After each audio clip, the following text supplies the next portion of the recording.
Acción, tu revista mensual de cine y series, con los mejores estrenos de cine, fichas y reportajes coleccionables, series de televisión y 4 pósters todos los meses. Búscala en tu kiosco. Muy buenas amigos y seguidores del canal de Acción Cine. Un día más, un nuevo vídeo a la carta. En este caso nos lo ha pedido el amigo Daniel, al que le damos las gracias enormemente. Primero, por confiar en nosotros para esta tarea. Y segundo, en este caso, también de una forma muy interesante, revisar una película que yo tenía un tanto olvidada. La vi en cine cuando se estrenó. Recuerdo incluso en qué sala de mi antiguo cine pude verla, pero que llevaba, pues, seguramente 15 años sin ver, desde la fecha de su estreno. Recuerdo que me lo pasé bien cuando la vi en su momento, pero no me terminó de convencer del todo. Me parece una buena película, pero me parece que promete más de lo que termina ofreciendo. Sí es verdad que es una de las últimas películas serias, y entiéndase esto, de su protagonista.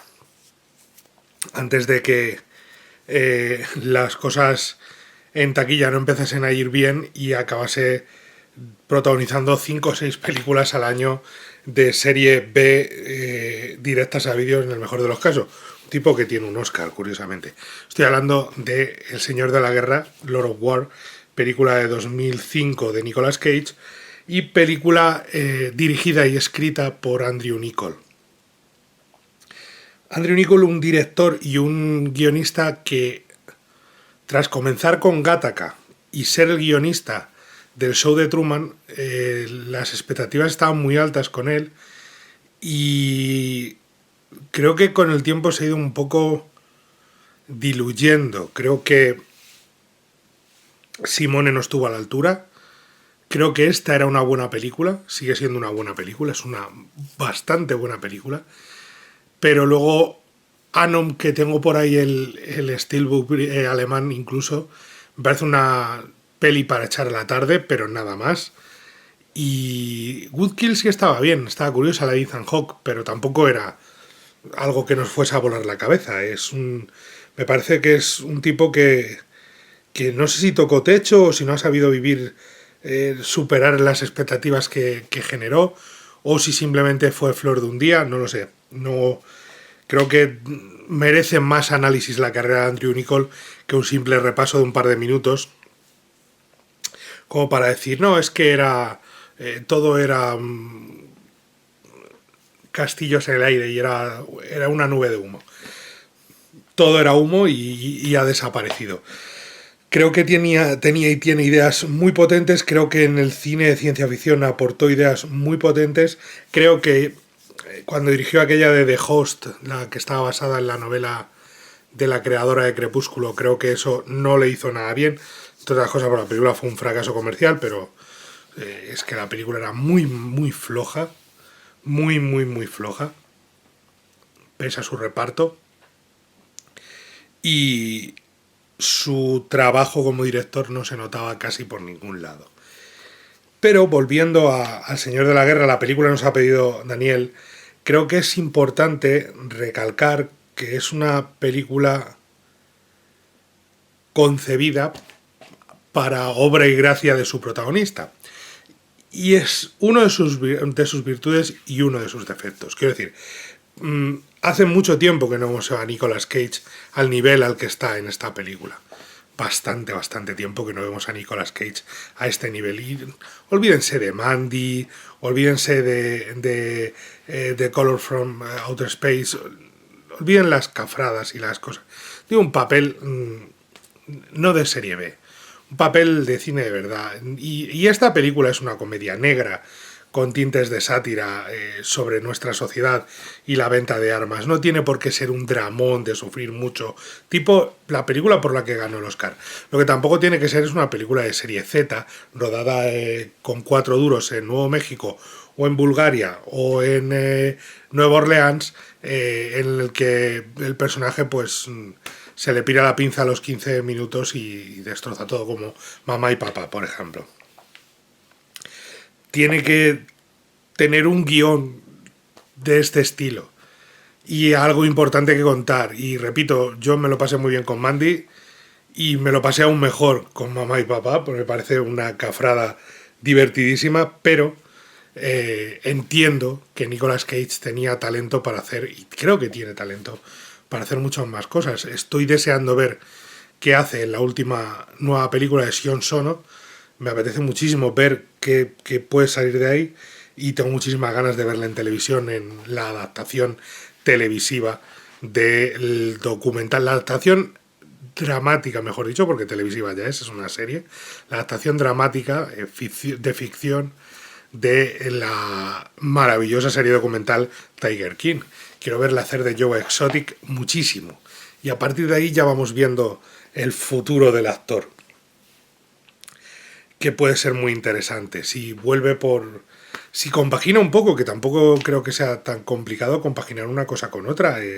Puede hacer sus películas cafres, todas las que quiera, y de vez en cuando hacer un papelito curioso, simpático. Es que tenemos que volver la vista a cosas como Kick-Ass y cosas así para verle en cine comercial, de verdad, no en cine directo a vídeo, porque al final Mandy se estrenó en 4 cines en todo el mundo y The Girl from Outer Space 3/4 de lo mismo, y Mamá y Papá 3/4 de lo mismo, y no todo tiene que ir directo a vídeo, querido amigo Nicolás.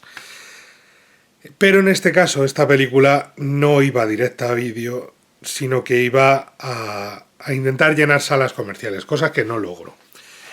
Es una historia bastante, ya os digo, bastante interesante sobre un traficante de armas, un pequeño traficante de armas que con el paso de los años se convierte en uno de los mayores traficantes de armas o el mayor traficante de armas del mundo, en el señor de la guerra. Y evidentemente es una película que aporta ideas muy curiosas como crítica a nuestra sociedad y a la proliferación de armas. Pero también es verdad que el arranque, el potentísimo arranque, el plano de arranque con ese plano subjetivo de la bala y dónde impacta la bala. Por cierto, aviso a partir de aquí, va a haber spoilers, ¿vale? Spoilers por todas partes. Tiene alguna sorpresa la película, algún giro curioso, con lo cual, si no la han visto, si no han visto El Señor de la Guerra, paren este vídeo, vean la película y cuando terminen, vuelven y seguimos hablando de ella.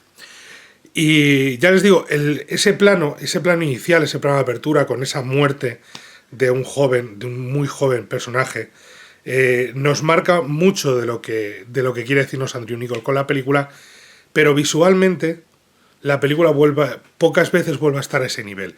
Es como si el director dijera qué plano más bonito me ha quedado, más personal, más único, más distinto, ya he cumplido. Ahora volvamos al plano contra plano. Y no es que esté mal, al contrario, está muy bien orquestada la película a nivel visual, pero ya no tiene esa inventiva del arranque y se convierte en algo más normal según avanza la película, pese a que hay disposiciones de planos muy interesantes. Por ejemplo, fijaos en el momento en el que está discutiendo Nicolas Cage, bastante avanzada la película, con su mujer en la cocina. ¿Dónde están colocados cada uno de ellos? Joder, así. ¿Dónde están colocados cada uno de ellos? ¿Qué les separa? El centro este de cocina. ¿Y por qué están tan distanciados? ¿Y qué es lo que te está diciendo con esa separación física de los personajes con todo ello en medio? Evidentemente está utilizando espacio físico para describir las emociones de los personajes o para, mejor dicho, para apoyar, a enfatizar las emociones que están sintiendo los personajes en el momento y esa separación a la que se enfrentan, a ese punto de ruptura de lo que están viviendo. Ya os digo que el viaje de Nicolas Cage es lo más interesante, es lo que os decía antes de que se me olvide. La película está al servicio de Nicolas Cage, que hace mucho tiempo que no lo veíamos también, y eso está muy bien porque vemos a Nicolas Cage en pleno modo actor grande, pero también eso hace que el resto de personajes y el resto de cosas se desvanezcan. Quizá el personaje más cuidado es el de Bridget Moynahan, pero nunca supera esa sensación de que es el papel de esposa trofeo.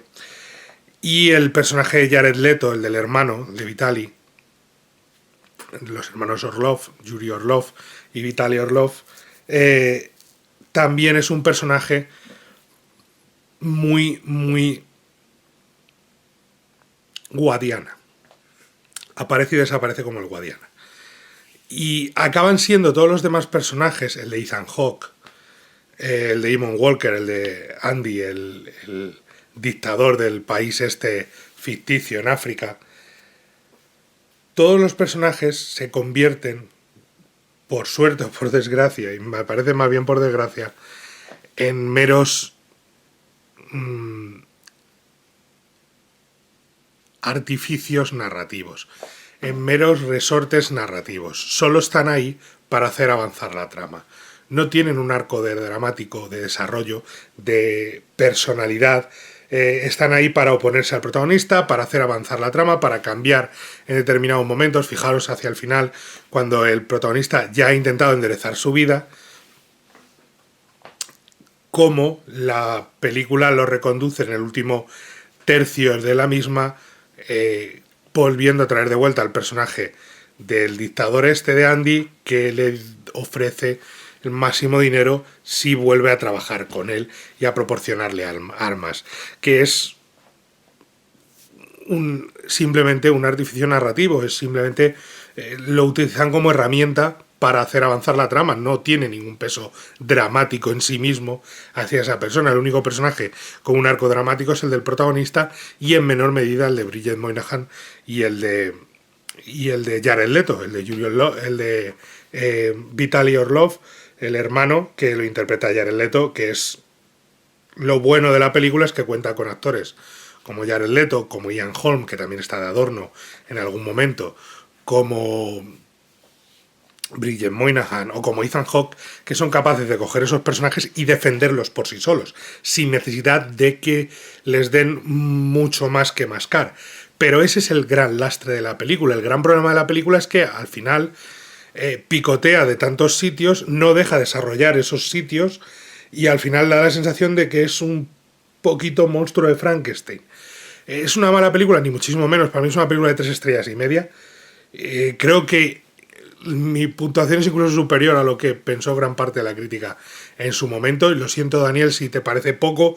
Creo que es más que justo para una película que creo que arranca muy muy bien, pero que poco a poco va desinflándose, y que al final llega un momento en el que nada tiene sentido,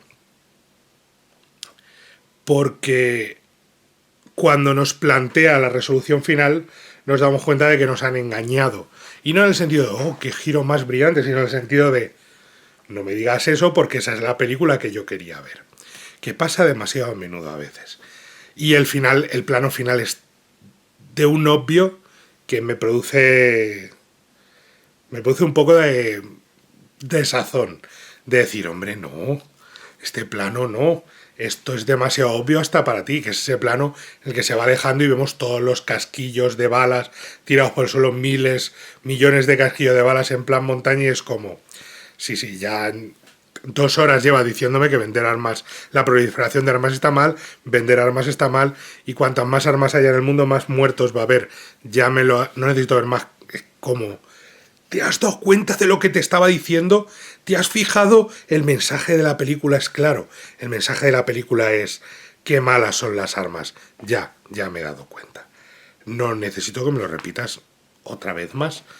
No que me lo repitas, que me lo señales con los dedos y con luces de neón. Es como si en el primer plano de la película ya me has enseñado lo que está sucediendo. No necesito mucho más recarga de emociones sobre un aspecto de la misma, porque ya me he enterado. Y es excesivo en ese sentido. Ya os digo que aún así, aún pese a todo, a esos pequeños momentos forzados por el propio guión, tiene elementos muy muy destacables. El arranque es fantástico, el arranque entero, hasta que conoce al personaje de Bridget Moynahan.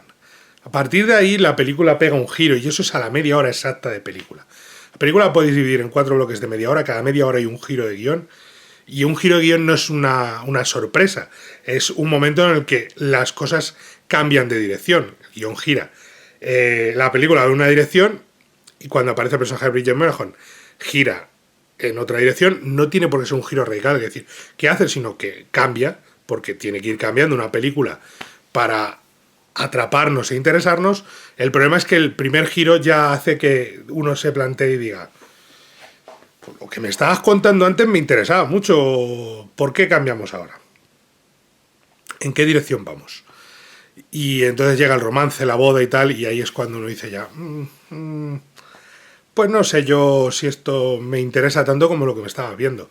Lo que estaba viendo era una película de 2 hermanos que son 2 tarados completos, que vienen de una familia ucraniana, bueno, nacieron en Ucrania y se mudaron a Estados Unidos, y que se enfrentan a negocios que pueden salir muy, muy, muy mal.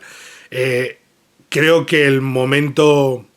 Hay pocos momentos en la película tan divertidos, tan salvajemente divertidos, y creo que el tono de humor negro le sienta muy bien, como el del negocio de armas en Sudamérica con la cocaína, y cómo lo reparten, y lo de hubiéramos sacado más beneficios si hubiera vendido todo, pero es que 1 kilo desapareció y va buscando al hermano y lo encuentra en Bolivia con el otro en la mesa.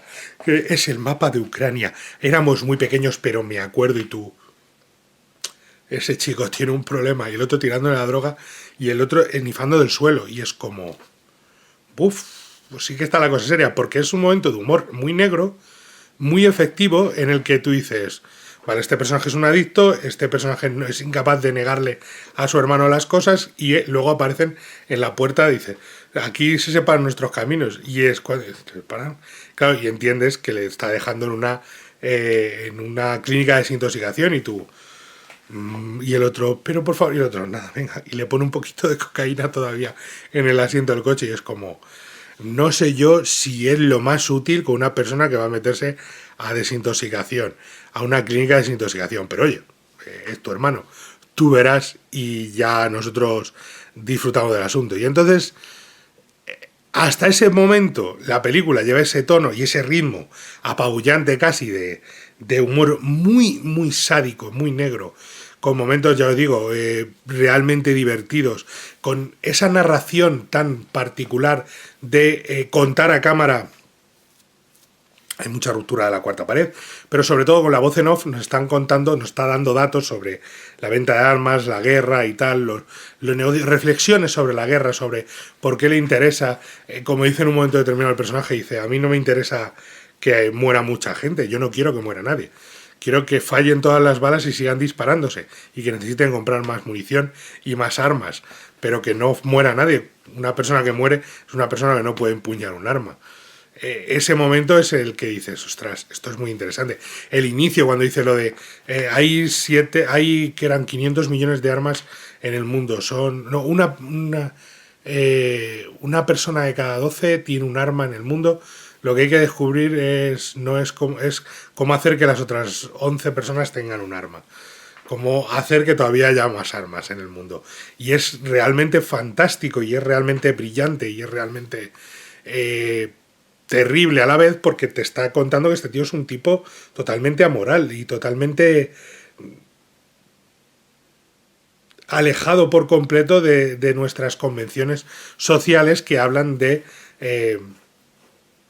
hacer el bien, de intentar ayudar, pero nunca nos... O sea, esto es algo parecido a lo que sucede en la serie Narcos, que tú estás viendo la serie y estás diciendo, joder, es Pablo Escobar o son el cártel de Sinaloa y tal, y dices, pero son tíos con un carisma muy peculiar y me preocupa, no quiero que mueran, me preocupa lo que les pase. ¿Por qué? Porque crean una empatía con el espectador. Pues aquí pasa exactamente lo mismo. Tú tienes una empatía con el personaje desde el principio y tú estás viendo que va a abocar a la situación a algo terrible, aunque luego no sea realmente así, y el personaje salga indemne, perdiéndolo todo, que ese es el viaje. El terrible viaje es un tipo que sigue teniendo poder, que sigue teniendo dinero, mucho dinero, que es el mayor mercader de muerte del planeta, pero está totalmente solo. Ha muerto su hermano, ha muerto su tío, ha muerto su rival y ha perdido a su mujer y a su hijo. Los ha perdido, ya no están con él, porque no ha sido capaz de alejarse de ese camino. Entonces, sí es verdad que tiene ese puntito de amargura, pero al final nuestro protagonista esquiva todos los escollos y sale victorioso de su camino contra la fuerza de la ley representada por Ethan Hawke, que de nuevo es un personaje que está pues un poquito, por desgracia, puesto por el ayuntamiento para hacer avanzar la trama, para tener el barco al principio, magnífico momento en el que cambian el nombre de Crisol por Cono, ese sentido del humor es lo que poco a poco, una vez aparece el personaje de Bridget Moynahan, que además es descrito como una mujer trofeo, pues se convierte en mujer trofeo completamente y entonces la película pierde un poco de dientes. Antes tenía dientes y mordía mucho, y a partir de ese momento deja de tener dientes. Y entonces tenemos un poquito menos de acidez. La película sigue contándonos una historia muy potente, muy inteligente, pero va perdiendo fuerza porque de repente otra vez vuelve a aparecer el personaje de ella con lo de los cuadros y demás, que es como esto no va a ningún lado. Y te vas dando cuenta que no va a ningún lado porque va abandonando tramas y va abandonando recursos dramáticos. El personaje de Jared Leto desaparece durante media hora sin que te digan nada y de repente aparece una fiesta de Navidad. Ah, es que, mira, me he traído a Ángel y es un ángel y voy a ponerle en lo alto del árbol. Y es como, este señor ha estado desaparecido media hora, ahora me viene con esto. Es para hacer saltar la trama, no para hacer crecer al personaje, ni para hacer crecer el universo de la película. Y ese es, ya os digo, el gran debe del guión y de lo que me están contando. Un gran debe que encima viene ampliado cuando en el último momento de la película, cuando por fin detienen al personaje, y están diciéndole ya, bueno, usted cree que me tiene, pero no me tiene. Sí, ya le tengo, va a ir a la cárcel, y de repente dice, no me tiene usted. Porque usted no sabe, va a recibir una llamada, y esa llamada le va a decir que me tiene que dejar, que salga un momento, y va a encontrarse con una persona muy importante. Y esa persona le va a decir que tiene que dejarme partir, que pase lo que pase, yo tengo que salir de aquí libre. Y que lo siente mucho y que el mundo es así, pero que le superan en rango y le dejan abandonado ante el peligro y me tiene que dejar partir. Sí, hombre, eso piensas tú. Usted cree que no, pero deje que se lo explique a gente. Y es cuando hace ese momento maravilloso de explicar, decir, el mayor mercader de armas del mundo, no soy yo, es su presidente, es tu jefe, es el presidente de los Estados Unidos, porque son gente que lidia y que trafica en un día o que vende de armas en un día lo que yo vendo en todo un año. Pero a veces lo que no quiere tu presidente, el gobierno, es que se le relacionen con determinados negocios, con lo cual me utilizan a mí. Lo cual te dice, todo lo que has visto durante esta película venía de parte del gobierno de los Estados Unidos. O sea, el gobierno es el que contrataba muchas veces al personaje de Yuri para que vendiese armas. El tráfico de armas, lo que pasa es que el gobierno estadounidense no puede ser pillado vendiendo armas a Sierra Leona o a lo que sea. Y es de esos momentos en el que dices, hombre, y eso es al final de la película, o sea, es cuando quedan escasos minutos. Y dices, hombre, esa es la película que quería ver yo. La de los Estados Unidos negociando con armas y siendo el mayor traficante y contratando a este tío. No me lo pongas como un adorno al final, como un giro final, porque lo único que haces es que yo tenga curiosidad por esa historia, no por la que me has contado. Es que ahí está la amiga. Ostras, los Estados Unidos son los que están vendiendo armas al resto del mundo por puñados. Esa es la historia que quiero descubrir. Es más, la muerte del personaje de Vitaly, que es con este negocio en Sierra Leona, en el que coge el arma y destruye el camión y demás, y es tiroteado por el señor de la guerra el señor de la guerra de verdad, por el señor de la guerra y sus secuaces. Ese momento te está mostrando lo de los campos de refugiados y cómo apalizan y con un machete matan a una madre y a su hijo y tal, y tú estás diciendo, La peli que quiero ver es la de ese campo y la de estos dos vendiendo armas. En el momento en el que tengan las armas van a matar a todos los que están ahí abajo. Tío, no me ponga los dientes largos, enséñamelo. Ve por ese camino, pero no lo pongas siempre como una anécdota. ¿Para qué? Para enseñarme que Bridget Moynahan es pintor y que el otro le compra los cuadros a escondidas para que ella crea que es artista, pero en realidad lo que está vendiendo es a su propio marido. Pues mira, no es la película que me apetece ver. De hecho, toda la trama romántica te la puedes saltar. No me interesa. Porque la relación con el hermano es la clave, no la relación con la mujer. Porque la relación con el personaje de Andy, de Andrei, del dictador, del general este africano, ahí está la clave de la película. Porque Ian Holm aparece demasiado poco en la película. Y tiene dos momentos gloriosos, el de la muerte del tío en el coche tras la cena, que la cena es maravillosa, y el de la propia muerte, que ahí es donde se marca la moral de la película y es uno de esos momentos en los que Andrew Niccol saca músculo y enseña lo que es capaz de hacer visualmente, que es cuando el personaje de Ian Holm le tienen en el hotel, le están esperando a Nicolas Cage porque el tío, que era un rival de él, que es un tipo que vendía también armas, un traficante de armas, pero que perdió todos los negocios por este nuevo mundo caótico en el que, con la caída del muro de Berlín, del muro de Berlín, la caída de la antigua URSS, la película está ambientada, hace un viaje desde finales de los 80, mediados finales de los 80, a los 90 y sigue avanzando según pasa el tiempo, pero tiene ese momento en el que Gorbachev declara que ha caído la URSS y que Rusia se separa de sus repúblicas y que ahora pues y entonces habla de ir a Ucrania y tal. Todo eso es fantástico y explica todo eso y explica el cambio de paradigma y cómo los antiguos traficantes de armas se quedan obsoletos y eso permite a este tipo crecer y medrar en este mundo nuevo, violento y terrible en donde la Guerra Fría ha terminado. Pero con todo eso nos lleva a África, el personaje de Ian Holm mata al tío, nos lleva a África y tiene ese momento en el que Andy, el dictador, le pone la pistola en la mano y dice: mátalo, mató a tu tío. Ha venido aquí a robarte el negocio. Está aquí diciendo tonterías y yo trabajo contigo solo. Mátalo. Y él, no puedo disparar.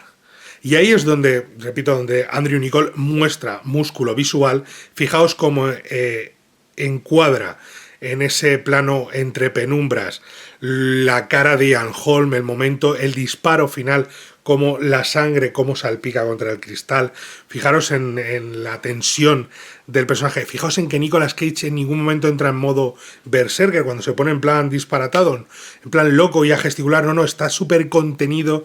Todo es maravilloso. Y tiene ese momento genial en el que le dice: esto puede terminar en el momento en el que tú quieras. Solo tienes que decirme que pare. Tú dime paro y yo te quito el arma y ya no. Pero es que tú quieres hacer esto. Tú quieres vengar a tu tío y quieres acabar con este miserable. Tú quieres hacer esto. Y es verdad. Porque cuando dispara, por fin, y lo mata, dispara sujetándole la pistola y haciéndole que apriete el gatillo. El personaje Nicolas Cage, fijaos visualmente en cómo es en el plano de detalle del gatillo, en cómo está encuadrado, en el disparo en sí, en cómo la bala impacta en la cabeza y mata al personaje, en la salpicadura de sangre. La planificación está hecha para que nos impacte porque es posiblemente la primera y única vez en la que vamos a ver a Yuri matar. Y luego las consecuencias, porque pese a que ha conseguido su venganza, que no esperaba ni siquiera tenerla, porque es algo que ni siquiera había pensado en ello, le hemos de ambular por las calles, tener sexo con una mujer desconocida en un país en el que no quería acostarse con dos chicas porque el 25% de la población tiene SIDA. O sea, que también va por ese camino. Pues vemos ese descenso casi a los infiernos del personaje que nunca termina de completarse. Siempre le falta un empujoncito para llegar a ser un siervo del demonio totalmente. Él siempre tiene excusas, siempre pone excusas a veces muy efectivas, pero sí es verdad que hay un momento determinado en el que uno dice ahora y no. Y ese ahora llega al final con la charla con el personaje Ethan Hawke, que aparece demasiado poco, como el de Ian Holm, o como el de Jared Leto, que aparece menos de lo que nos gustaría, porque creo que aporta muchísimo a la hora de definir al personaje protagonista, pero que no terminan de definirse a sí mismos, porque no deja la película que se definan estos personajes más que como recursos narrativos. La película me gusta muchísimo, ya os digo, lo que decía de mirar a cámara, romper la cuarta pared, la voz en off, dando datos y tal, va a recordaros continuamente a películas que, bueno, en género a lo mejor no parecen muy cercanas, pero que tienen un puntito muy común con el humor y tal, como la gran apuesta o la gran estafa, como American Made, la de Barry Seal, el traficante. Tiene mucho de eso. Tiene mucho de Adam McKay en plan El vicio del poder, con los personajes, Adam McKay en general, con los personajes hablando a cámara y los personajes contando lo que estamos viendo y explicándolo en cierta medida con mucho humor, con mucha sorna, y aprovechando para ahondar en historias y en un tipo de narrativa y en un tipo de historias, es que no tiene otra palabra, que son muy de actualidad, muy de nuestra sociedad y que explican mucho de nuestros vicios y muy poco de nuestras virtudes, porque pocas virtudes se sacan de la panda de personajes que hay aquí en Lord of the Rings. En Lord of War, en El Señor de la Guerra, que es justo eso, es el Señor de la Guerra, pero podía haber sido el Rey de la Guerra. Y si habéis visto la película creo que me entenderéis. Repito, es una película que creo que es un 7 o incluso un 7,5, que son 3 estrellas y media, que es una película notable, aunque no sea un notable alto ni nada por el estilo, pero creo que es una película notable a la que le falla ese deambular de vez en cuando, esos giros no demasiado convincentes de guión y esos apuntes de personajes que no están desarrollados, que desaparecen, que aparecen de nuevo y que no aportan realmente nada a la historia, lo cual resta impacto, sobre todo con el hecho de cuando llega al final y me dice, y esto es lo que había detrás de todo, qué sorpresa, y es como, no, qué sorpresa, no, cuéntame esa peli y explícame los tratos que tiene con el gobierno americano, por ejemplo, la llamada en mitad del vuelo cuando le están disparando la Interpol y está, tengo un problema, y el general, no, ahora mismo no es buen momento. ¿Cómo que no es buen momento? Y tú dices, a ver, si ahí tienes la historia, sigue ¿por qué el general dice que no? Y se olvida de ello, hasta el final de la película se olvida de ello, es como, me dejas con lo mejor. Incluso en el momento en el que él asesina y tal, ahí tiene para ahondar, y lo único que es que el tío se va de borrachera y se acuesta, pero luego vuelve y parece que como se le ha olvidado. No trabaja bien esos conflictos morales del personaje, esa sensación de que está traficando con muerte. Nunca lo ahonda, no termina se queda demasiado en la superficie con esos detalles, y es una pena porque la película tenía potencial para ser un peliculón maravilloso y se queda en una muy buena película. Es muy buena película, pero podía haber sido mucho mejor. Y cuando me deja esa sensación una película, pues es que algo ha fallado.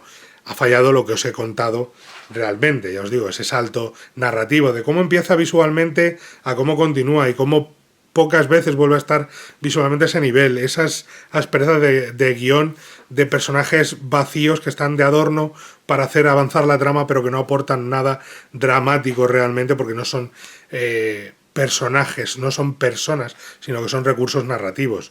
Y sin embargo, en contraposición, el reparto está sensacional, liderado por un maravilloso Nicolas Cage.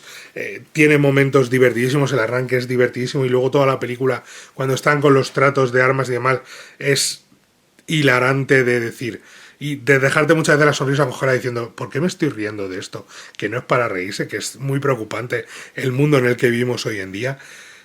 Todo eso es maravilloso. Cuando enseña músculo visual y Andrew Niccol dice, esto es lo que sé hacer. Joder, todo eso es maravilloso. Y la película nunca aburre, dura 2 horas y se pasa muy, muy, muy bien. Pero si hubiera tirado por otro camino, si hubiera reducido escenas, si hubiera quitado la trama romántica para centrarse solamente en la historia de los hermanos, sí, pues hubiera sido, en vez de 3 estrellas y media, de 4 estrellas y media, incluso de 5. Pero, querido Daniel, de momento nos quedamos con esto, con esta película, con El Señor de la Guerra, película muy buena, Lord of War, ahora sí lo digo bien.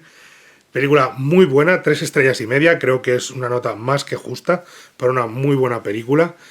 Y poco más que deciros, que le deis al like, que os suscribáis, que nos contéis lo que queráis por aquí abajo, que por favor tenéis la revista ya en los kioscos, con la portada de Gladiator y el póster de Gladiator, que le echéis un vistacillo, que ya se puede salir a la calle.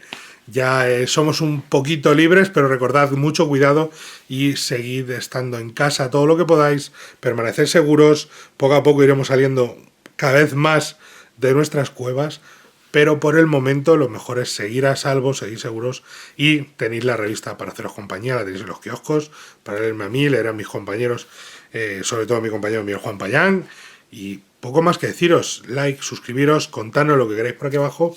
Muchísimas gracias, Daniel, de verdad, de corazón, y nos vemos en la próxima. Adiós.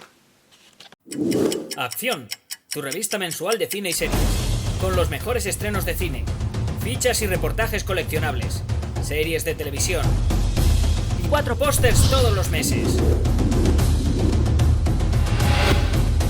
Búscala en tu kiosco.